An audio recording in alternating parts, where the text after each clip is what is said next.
what we are, what we do is beyond co-working. It's more of an inspiration hub. So today, I think we got a very interesting session, and why I call it fairly interesting is I would have done over 500 sessions in over for last 10 years, and one of the something very close to my heart, and I often go and speak at universities as part of the board advisor. And sometimes, I got very intrigued by a question being asked by a student long back, and I kept on thinking, saying that every bit time you guys tell us, you oldies tell us, live your passion, do what you like. But how do I discover what I really like? So before we even start the session, today's session, maybe uh, if I'm not sure whether you guys can write on chat window, but it'll be interesting. How many of you actually know what you're passionate about? 2 minutes on chat window. Yes, no.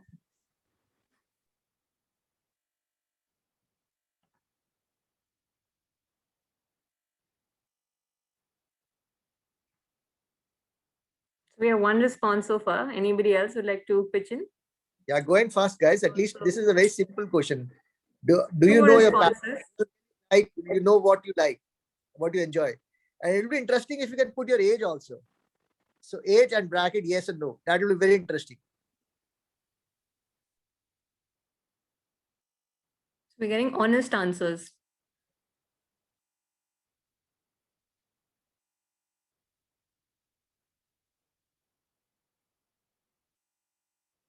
I see 45 people on the call, and at least this is what I can expect. The least I can expect, saying that let's be truthful about whether we know what we are passionate about, whether what we enjoy doing or what we like doing.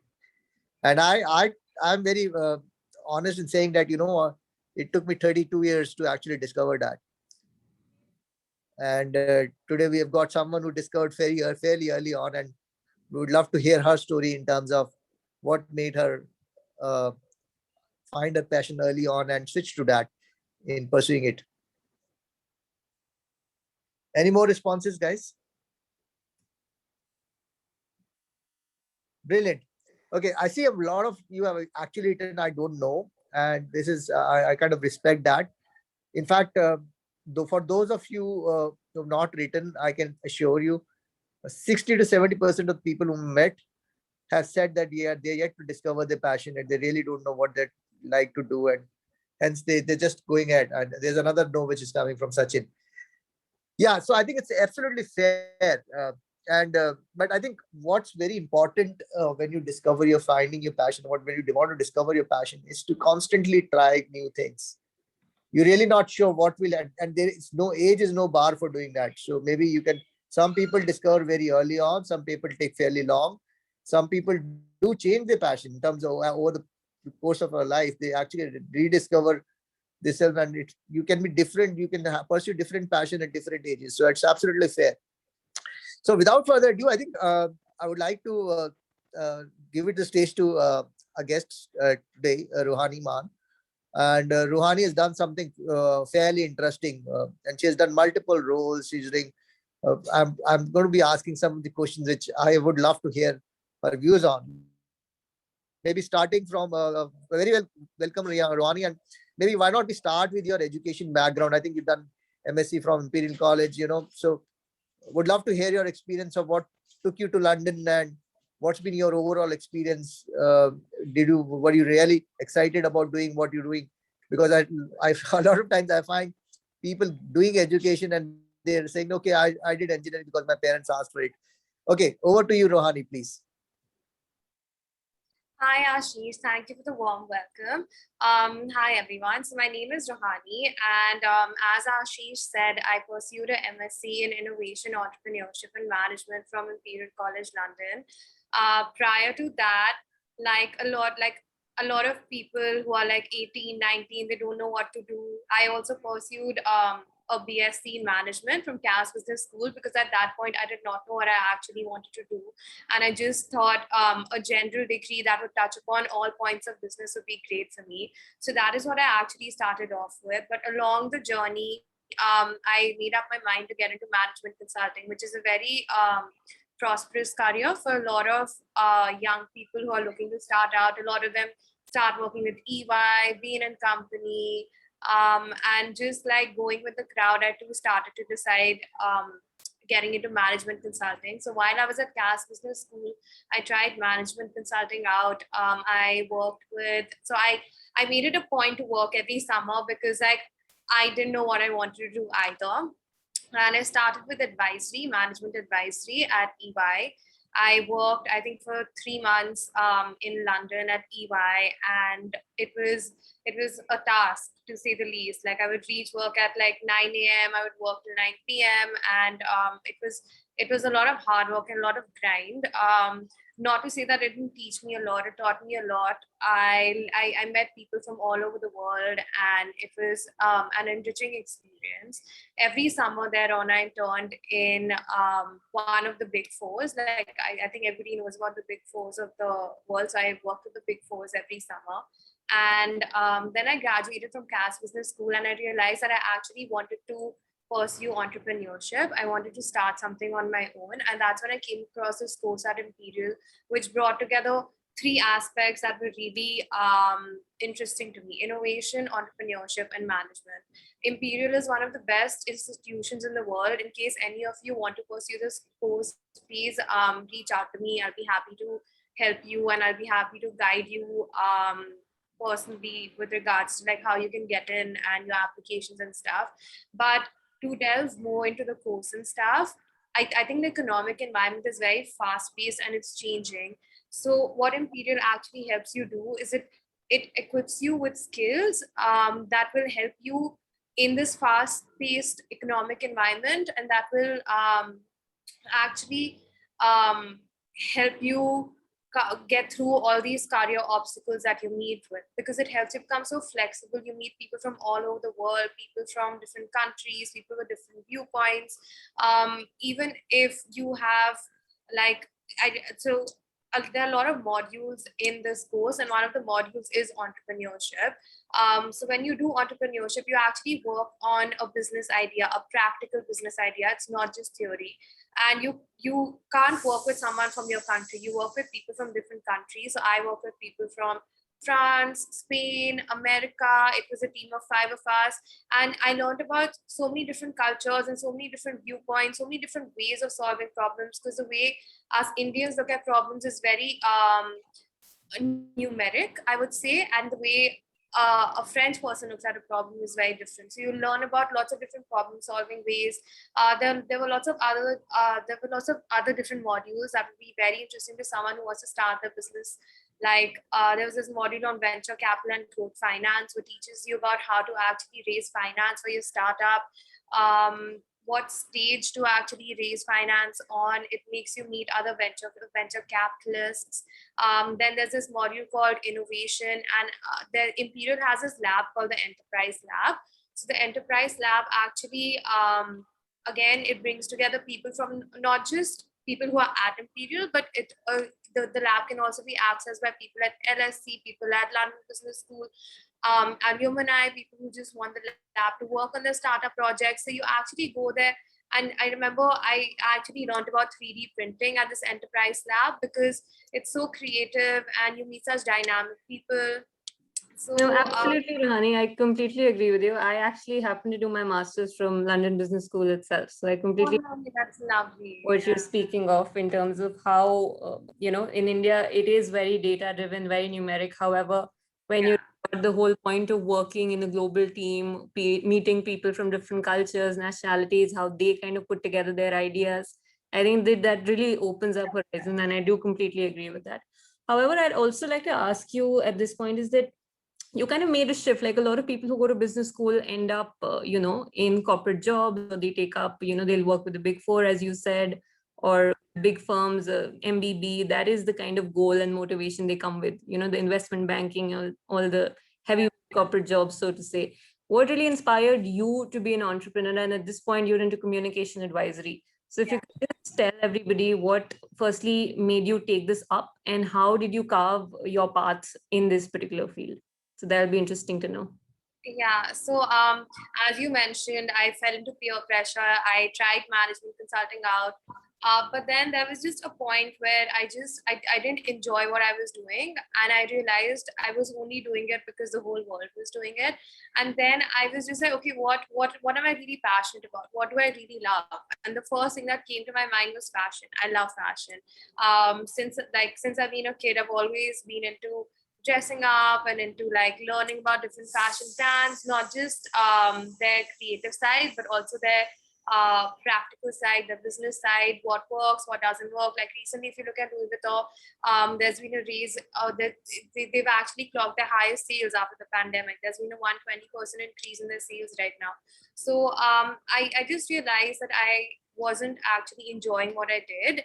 And I decided to pursue an internship where I worked with Ralph Lauren in London, and I worked in their marketing department, of course. And that's when I really loved what I did. And that's when I decided to opt for communications advisory, because it just matched with my personality. I feel like when you decide to do something, it doesn't just have to be something that fulfills you financially, but also something that fulfills you personally. So I really tried a lot of things out, and then I realized that, okay, you know what, I'm actually enjoying this. Like when I woke up in the morning, I actually wanted to go to work. I was so refreshed. I was never tired. I could clock 13-14 hour days, and I was just never tired because it was something that I love to do. I met so many new people. I actually was passionate about the product that I was trying to sell. And I think that's really important, for you to be passionate about what you're doing. It could be anything in this world. It could be artificial intelligence. It could be anything, as long as it excites you and as long as you're passionate about it. My advice to everyone would just be that, like, try different things. Don't just go with peer pressure, because that's what I did. Try different things, see what you actually enjoy, see what you actually like, and then stick with it. Wake up every morning and love what you do. Feel refreshed, feel energized, because it's so important to um, not burn out these days. Absolutely. I think that So, makes perfect sense. Yeah. I have a question for you, Ruhani. So I think first thing first, a lot of times I find people coming to me saying, I'm not sure what education stream should I go for. I've done this engineering, but I'm really not sure whether is this what I like. So maybe, what are your thoughts about discovering of which passion and aligning with what you study? A lot of times you've seen, you do engineering, then you do management, and then you realize you went for civil services and just keep on, running out of you. And you're 35, 40, and you still not loving what you're doing. So what is your thought about discovering early on and maybe aligning what you study and what you would love to do together? Any thoughts on that? Okay, so my first thought is knowledge is power. You can never have enough knowledge. So if you got it wrong in life, if you feel like you've done a management course and you now want to pursue engineering, go with it, go for it. Like, honestly, I'm like, I really push people, like, as long as you are happy doing what you're doing, even if you're 45 and you decide to take a different path in life, I think great, go for it. Happy for you.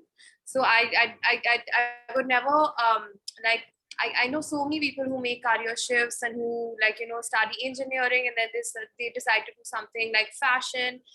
In fact, like Imperial, the course that I did was very engineering based, because Imperial is a college that specializes in science. So the innovation part of my course was very like technical, and it had a lot of science based modules and stuff. But like, it's fine, like, you just learn, and you can always use that knowledge. Second, take risks. Like, don't be scared. I feel like life is nothing without risk, and there's no reward without risk either. Of course, you should take calculated risks, but there's no reward without risk. So you can never be too sure about anything in life. If your heart says, okay, I want to do this, just do it, go for it. If it's engineering, do it. If it's fashion, do it. Whatever it is, do it. You won't regret it, because at that point it's what you wanted to do. So that would be Brilliant. I think this is a good piece of advice. So go for it. Take calculated risks. Hear your heart.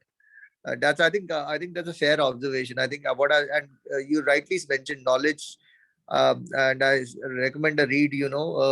Which says that whatever you do comes back to you. So whatever knowledge you gain, you probably leave someday in your life, whether it's engineering knowledge or whether it's management knowledge. of any other leadership skills.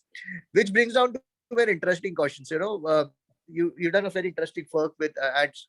Ambika also mentioned you probably would have got a cushy job sitting back in London and working for investment banking, making hefty sterling pound packages. But you chose to come back and you started your life as a communication advisor. So maybe why don't you actually run us through that? What does it take, like being a communication advisor? What exactly it is? Why did you chose that path? Uh, uh, One, because of what kind of skills do you typically need for that kind of a role? Two, how did you actually took that shift from pure play consulting to communication advisor? Fairly different roles altogether. On one piece, you're actually trying doing more of business problem solving, versus on the other piece, you're trying to articulate someone's problem or communicating with people.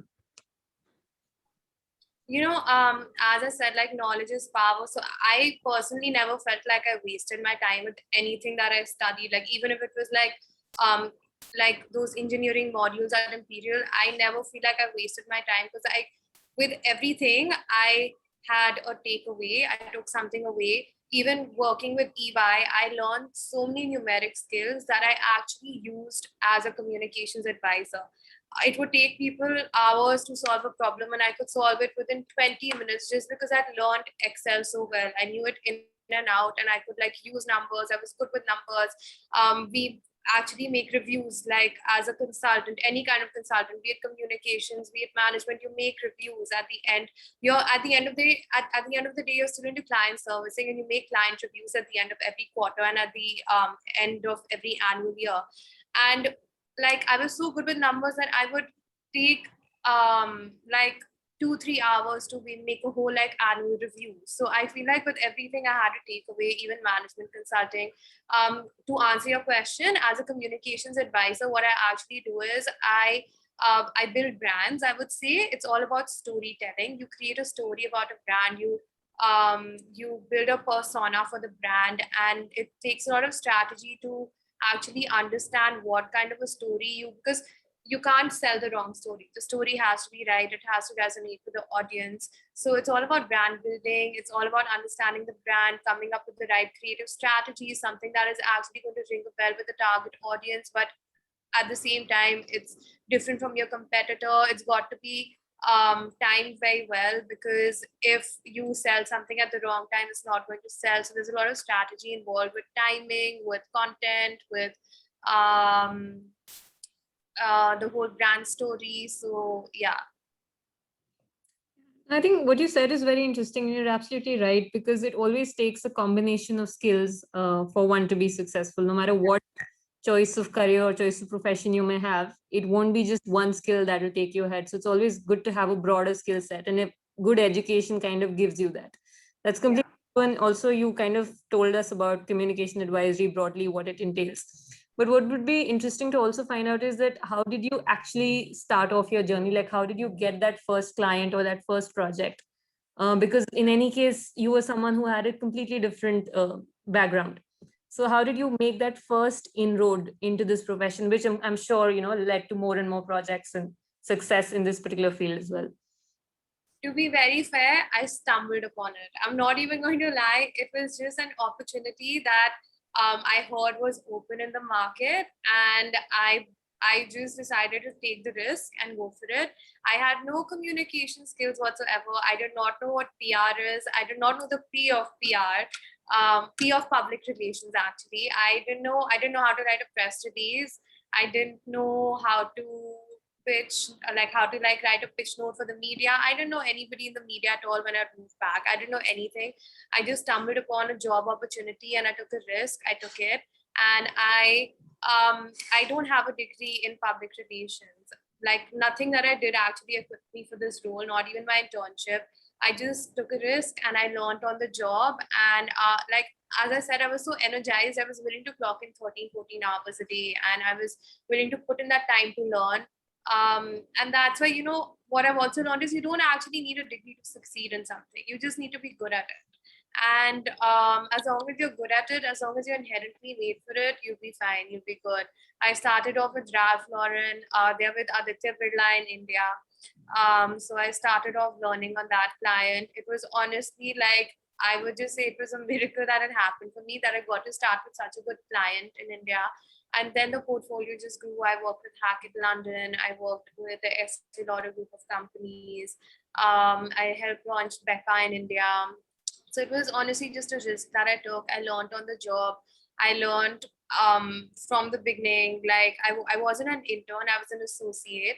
But it was also like my mentor at my firm who actually really invested time in teaching me, taught me, like there was no frustration from their side. They taught me how to write a press release. Like people usually learn that when they study journalism or when they study communications, but I hadn't studied that. So I learned everything on the job, and I just happened to love it. And now I'm continuing to do it. Okay, so I have another one. So maybe, you mentioned about clocking 14 hours, and I Yeah. see people uh, nowadays with work from home coming mainstream, and after post-pandemic, there are no fine boundaries between work and home. Um, Pretty much I see midnight calls, and people really, really frustrated at times of no family time. Work-life So balance. what is your thought about work-life balance and passion? How do both interplay with each other? And what is your advice? How do you maintain your work-life balance? I think you mentioned about 14 hours clock still being active, fresh, and so thoughts around that. Okay, to be very honest, discipline. Like you, something that I've learned is you don't just need discipline in your professional life, but also in your personal life. If you say, okay, you know what, I'm going to work 8-hour days every day, you should also say that, okay, you know what, 2 days a week, I'm going to just give to myself. I'm going to take care of me. I'm going to spend time with my family. If I get any work calls, I'm not going to take them. Saturday, Sunday are just going to be me time. So I feel like you really need to like set your boundaries. Working is great, having a good professional life is great, but at the same time it's very important to have a good work-life balance, because you need to be happy at the end of the day. If you don't pour into your own cup, you can't pour into somebody else's cup. You're not going to be good at work, you're going to be frustrated, your frustration is going to come out on your clients. So to everyone over here, please take time for yourself. Please invest in self-care, be it like sitting at home and watching a movie or going out spending time with your friends. Personally, I'm a very social person, so I make it a point that like Friday nights are with my friends, Saturday I spend some time with my family in the afternoon. If there's a new place in town, I love to go visit it. So I keep a balance. Like I try to take time out for myself from time to time, because if I'm not happy, I'm not going to be able to make my clients happy for sure. And do your clients Balance is key. did that in terms of making no not entering into your personal life on weekends? Because I still see a lot of work calls and work meetings now are being set up post pandemic, even on weekends. And so do Yeah. you think is there a polite way of saying no? Because I think what should Very. uh, Like I feel like again, like the way you establish boundaries in your personal life with people, you also have to establish boundaries in your professional life. And once you do, like as long as you're delivering on what the client needs and you deliver on time, like my clients have personally, they've never had a problem. They've never picked up the phone on me on a Sunday, because as long as what you had to deliver by Friday is delivered to them, I don't think your clients would want to trouble you either. And if they do, it's a very polite way of saying, hey, you know what? Okay, let me get back to you about this tomorrow on Monday. Like, there's a very polite way of telling them, okay, like I've understood you. A lot of times, all people want to know is that they're hurt. If they call you, just take their call. Like, if just take the call, just listen to them and just tell them, okay, you know what, I've heard you out and I will respond to you first thing on Monday morning. So a lot of times, all people want is to be heard, hear them out, let them know they've been heard, and give them a timeline. A lot of times people don't give other people timelines. It's just very open-ended that, okay, you know what, I'll have this done. Give people a timeline, give yourself a timeline that, okay, by Friday 5 p.m. I'm going to have all these tasks wrapped up, so the weekend is mine. So yeah, that would be my advice. Whenever you have a public holiday, like whenever we have a public holiday, we always tell our clients in advance that, hey, you know what, tomorrow we are going to be on an off. So if you have anything, please do let us know today. If you put it professionally over email, even they respect your time, and even they make sure that they let you know in advance if they have anything coming up, and then you can plan accordingly. So I think what I understand from after reading your career graph, I think you're now doing the role of a more of an influencer. So maybe a consultant turned communication advisory advisor to now an influencer. Some questions around that, some thoughts around that. One is what it takes to be influencer, because I see that like this has become influencer. Being an influencer in India has become fairly mainstream now, and there is certainly an opportunity in that space with social media coming big time. Second is how do you think the transition has happened from now, from consultant to communication advisor, now to an influencer? I think you're more of a fashion influencer. So how does your day look like, and maybe your advice in terms of people who are looking to actually start and being pursue that passion of influencing other people, so what it takes to actually tread that journey? Okay, to be very honest, I don't even think of myself as an influencer. I think it's just something that has happened over time because I'm a social person. I go out and about. I told you I love fashion. It's just like some people who just like my dressing sense, some brands who like my dressing sense, so they would reach out to collaborate. And like I told you, like I am a communications advisor. I call myself a communications advisor, a brand consultant. Influencing, I would never call myself an influencer. I feel like that's just something that has happened for me. And that's just something, it's a personal hobby that I like to pursue. Like over the weekends, when I'm going out, I'd love to get pictures clicked. I just get a picture clicked and I just put it up on my social media. But advice for people who are actually looking to pursue this as a career full time would be to create content that actually resonates with your followers. Try to figure out what kind of content they like, be engaging, do AMAs, which is basically like ask me anything with your followers, see what kind of content they actually like, ask them what kind of content they want to see, give them that kind of content, be it fashion, be it beauty, be it lifestyle, be it traveling. There's so much that you can create. Find out what you're passionate about. I think that's what I did. I'm not passionate, like I am passionate about traveling, but I've not been able to travel too much lately. But like there are a lot of people who travel on a monthly basis, they're passionate about traveling. Just create content out of whatever you're passionate about. If it's traveling, create content out of that and just post it on social media. See if people like your content, and then you just go from there. It's just one step at a time, I guess. Okay, so you're saying the uh, being an influencer is being more of a byproduct of what in terms of his core skills. Okay, I think that kind of closes my set of questions. I super excited to actually have a chat with this. A lot of learning, a lot of new stuff, right from your heart. I think really appreciate you talking about it. Maybe Ambika, now as a regular theme, we would like to open up for questions from the audience, and if you have, I'd like to hand it over to you to maybe moderate that and take the audience Yes, questions.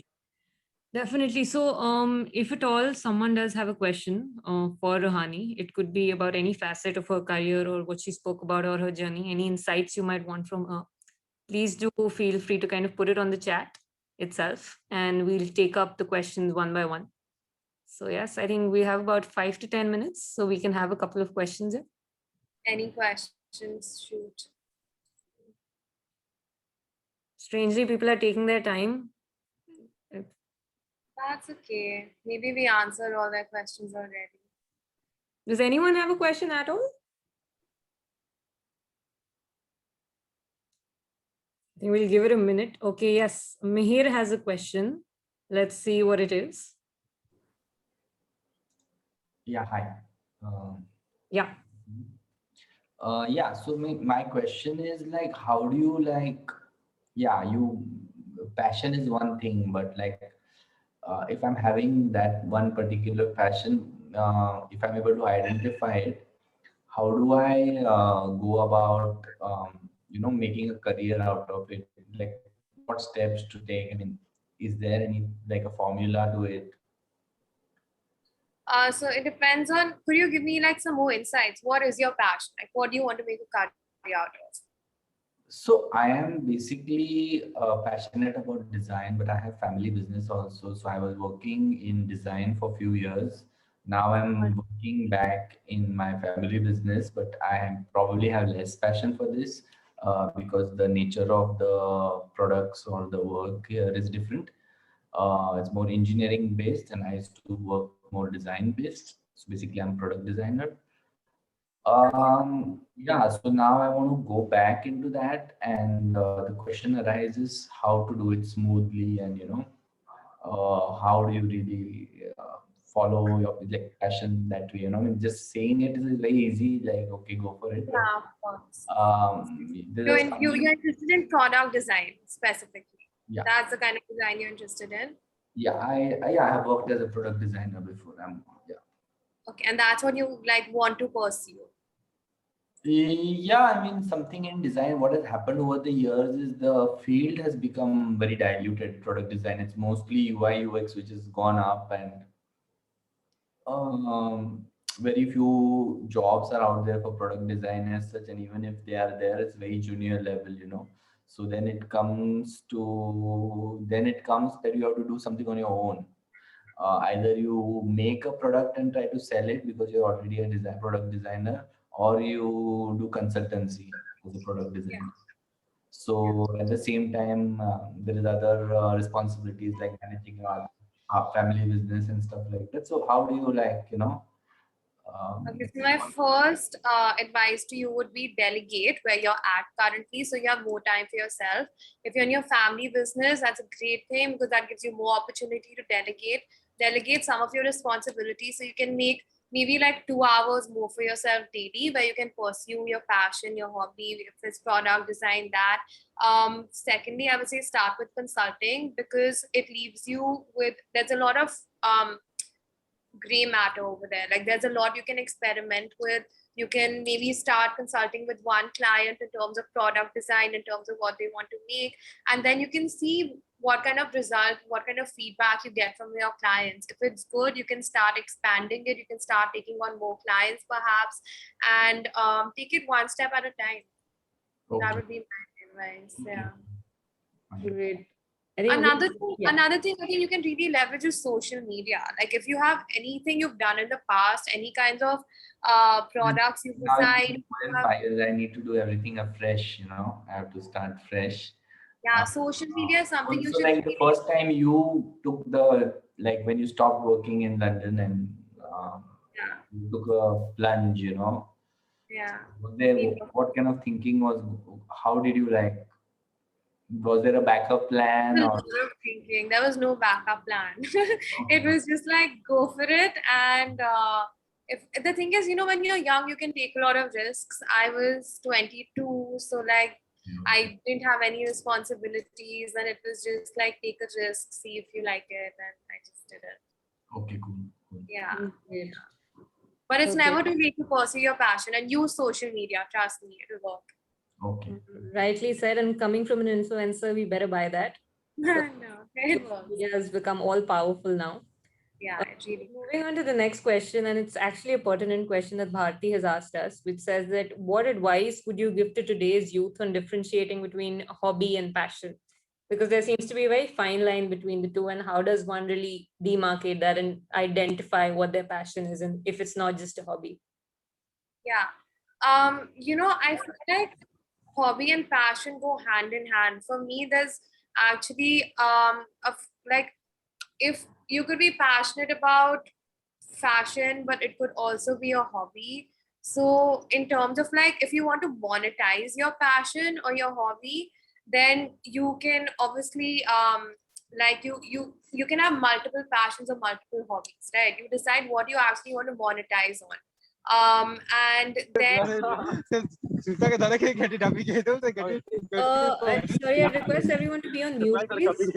1 second. Yeah, sorry. Go ahead, Ruhani. so I would just say you choose which passion or hobby you want to monetize, which passion you want to monetize, and then you keep the remaining as hobbies. Like a hobby for me would be to go and play golf, but my passion would be what I actually do, like being a communications advisor. I'm passionate about it. I'm passionate about fashion, but fashion is not a hobby for me. So a hobby would probably be something you keep for your leisure on the weekends. A passion would be something you want to pursue, but not to say that golf is not a passion for a lot of people. A lot of people monetize golf. They're professional golfers and they play worldwide. They go on tournaments and stuff. So it's just a very personal question. What is a passion to you? What is a hobby to you? And you decide the fine line between a passion and a hobby. There could actually just be like, for so many people, art is both a passion and a hobby. So I feel like it's a very personal question, and it really just depends on you. Absolutely. I think to each is their own, and how they define it and how they want to kind of take it forward would also depend on them. Fair point. I think now we'll take the last question, which is by LV, which says, "What's to be done if my parents aren't really supportive of my career aspirations?" Now, I think that is a question that a lot of youngsters do face, because some of us are lucky to have parents who are supportive in all we do, but some, in their own correct way, are the ones to say, take up a more stable career, take up something that's, go down the path which has been tried and tested. So I think, how do you, Ruhani, what would your take on this be? How does one really convince the parents?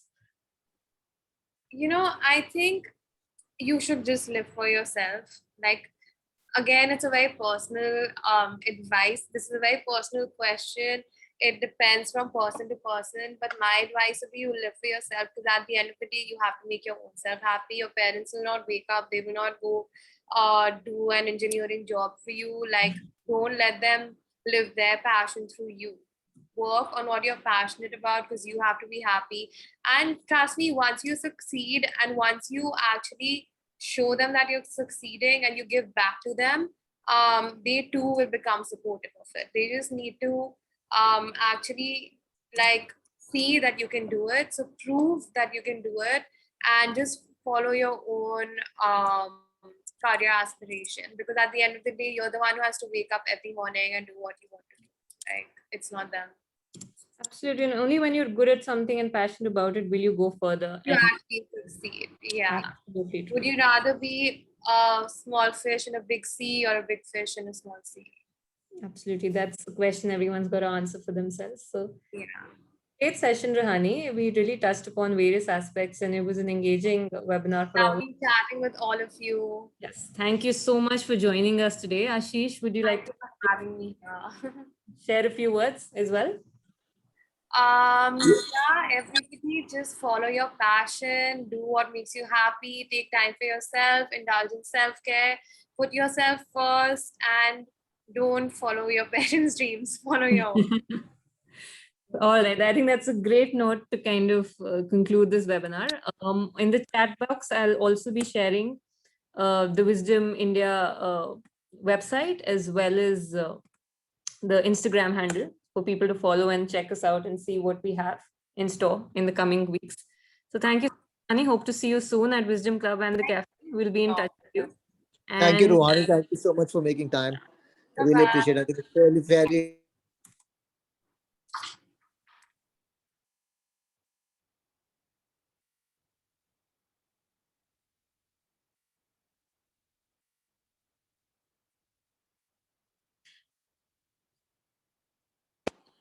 hello. yeah, Can you guys hear me? sorry, I'm we sorry, I lost don't you know. for a second. Yeah, yes, no worries. So I was saying that thank you so much for making time, Ruhani. I think it's fairly interesting. I think you made two important points. Keep trying new things and take calculated risks. I think that's the only way to discover your passion. Thank you for making time to everybody else on the call. I hope you found it very interesting, and all of you are invited to come to Wisdom Club. Wisdom is the place for inspiration. So come over someday, and I'm sure we'll have Ruhani also there. So we'll spend time with her as well. Absolutely. Thank you, everyone. Thank you for joining in and wishing everyone a great weekend ahead. Thanks, guys. Thank you.